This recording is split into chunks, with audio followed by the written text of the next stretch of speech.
जय श्री राधे। पूज्य श्री सद्गुरुदेव भगवान के चरणों में प्रणाम। पूज्य श्री भाई जी कहते हैं, नाम जप से जो भी ऊंची से ऊंची स्थिति अन्य किसी साधन से प्राप्त हो सकती है वह प्राप्त हो जाती है, यह मेरा विश्वास है। साधक की वृत्ति उत्तरोत्तर भगवान के नाम रूप गुण चिंतन में ही लगती जाए। आरंभ में वृत्ति दूसरी ओर जाती है, पर उसमें यह सावधानी रखनी चाहिए कि वह या तो उधर जाए ही नहीं, और यदि जाए तो भगवान की सेवा की भावना से ही। भगवान की सेवा की भावना के अतिरिक्त दूसरे किसी भी भाव से वृत्ति का जाना नीचे स्तर का है।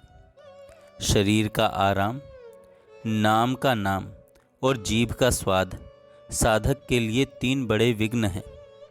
भगवान के प्रति कई भाव हो सकते हैं। सर्वसाधारण के लिए सीधा सरल भाव है भगवान के प्रति स्वामी का भाव। भगवान मेरे स्वामी हैं, मैं उनका दास। यह सर्वथा एवं सर्वदा निर्दोष भाव है, इसमें कहीं भी पतन की गुंजाइश नहीं है। दूसरा भाव है भगवान को अपना सखा मानना। यह भाव दास्य भाव से ऊंचा है।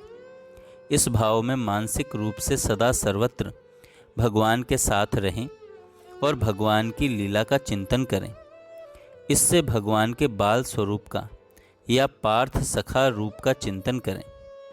तीसरा भाव है भगवान को अपना बालक मानकर उनकी लीला को देखें, अर्थात भगवान के प्रति वात्सल्य भाव। भगवान ने बालपने में जो जो लीलाएं की उन लीलाओं का चिंतन करें। बस भगवान की उन लीलाओं के प्रति मन में अनुराग हो तथा उन्हें सर्वथा सत्य माने। चौथा भाव है मधुर भाव, अर्थात भगवान को अपने प्रियतम रूप में अनुभव करें। गोपी भाव इसी का नाम है। गोपी भाव के कई स्तर हैं, जिनमें मंजरी भाव सर्वोत्तम है। श्री राधा माधव मंजरी के इष्ट हैं और श्री राधा माधव के सुख का आयोजन करना मंजरी का जीवन।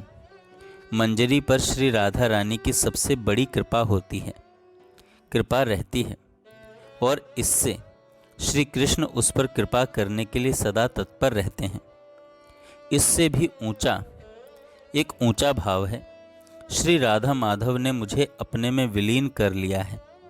उन्होंने अपने अंगों में मुझे प्रवेश करा लिया है।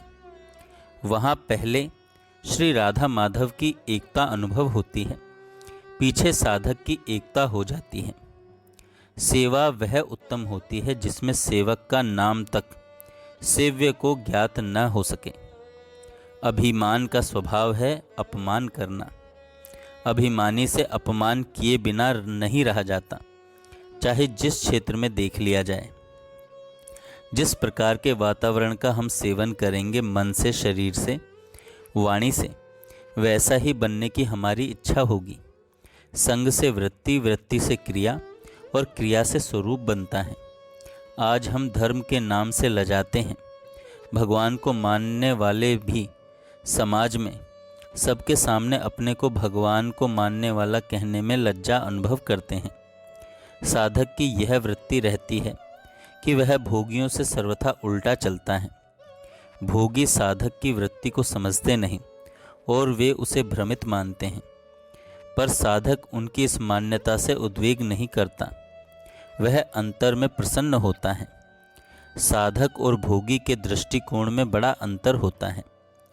भोगी भोगों में ही जागता सोता है और साधक भोगों के त्याग में ही जागता सोता है। साधक का यह स्वरूप है कि वह भोगों से स्वाभाविक अपनी चित्तवृत्ति को हटाए।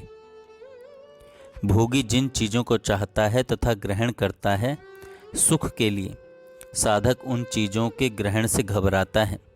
उसे उन चीज़ों के ग्रहण में दुख अनुभव होता है। भोगी को मान अमृत के समान लगता है और साधक को मान विष के समान। भोगी को प्रशंसा बड़ी सुखकर प्रतीत होती है और साधक को प्रशंसा अग्नि के समान लगती है। साधक का आदर्श त्यागी है, भोगी नहीं। इसी से साधक भोगी द्वारा प्रलोभन दिए जाने पर भी भोगों को स्वीकार नहीं करता। वृंदावन वास का बड़ा महात्म्य है, पर वृंदावन में केवल रहना वृंदावन वास नहीं है। वृंदावन वास का अर्थ है जीवन का कृष्णमय हो जाना। जीवन का कृष्णमय हो जाना। भगवान पर हमारा विश्वास दृढ़ हुआ कि नहीं, इसकी कसौटी है। भगवान के प्रत्येक विधान में मंगल बुद्धि हुई कि नहीं, तथा दुख में भगवान का संस्पर्श अनुभव होता है कि नहीं। जब तक भगवान के किसी भी विधान से मन पर विषाद चिंता आती है, तब तक यह स्पष्ट है कि हमारा भगवान पर विश्वास दृढ़ नहीं हुआ है। जितने भी भगवत प्राप्त महापुरुष हुए हैं, उन सब की स्थितियां पृथक पृथक हैं, पर तत्वतः सभी ने एक ही सत्य को प्राप्त किया है। साधन काल में मार्ग की भिन्नता रहती है, जैसे किसी में ज्ञान प्रधान होता है, किसी में भक्ति। अतः महापुरुष सभी साधनों का आदर करते हैं, पर जिस साधन द्वारा वे वहां तक पहुँचे हैं, उसी का विशेष रूप में समर्थन करते हैं। उसी का विशेष रूप में समर्थन करते हैं। भगवान का बल निरंतर हमारे पास रहने पर भी सक्रिय नहीं होता। इसका कारण है कि हम उसे स्वीकार नहीं करते। जब भी हम भगवान के बल को अनुभव करने लगेंगे, तभी वह बल सक्रिय हो जाएगा और हम निहाल हो जाएंगे। हम निहाल हो जाएंगे। जय श्री राधे। जय श्री राधे। पूज्य श्री सद्गुरुदेव भगवान के चरणों में प्रणाम।